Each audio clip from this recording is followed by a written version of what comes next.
Ce projet de loi n'est pas un texte contre les religions, ni contre la religion musulmane en particulier. C'est à l'inverse une loi de liberté, c'est une loi de protection, c'est une loi d'émancipation face au fondamentalisme religieux et plus généralement face à toute idéologie ou dérive qui poursuivrait les mêmes finalités. Pour y parvenir, le projet de loi poursuit deux grands objectifs: garantir le respect des principes républicains et le libre exercice du culte. Sur le premier volet,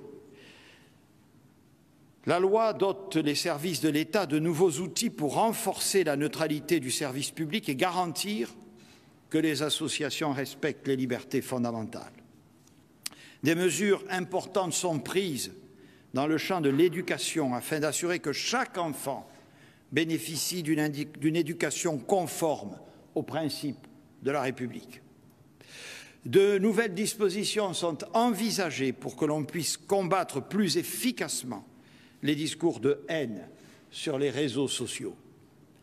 Sur le deuxième volet, le projet de loi vise à adapter au temps présent la grande loi de 1905, tout en respectant strictement le principe de séparation entre les Églises et l'État.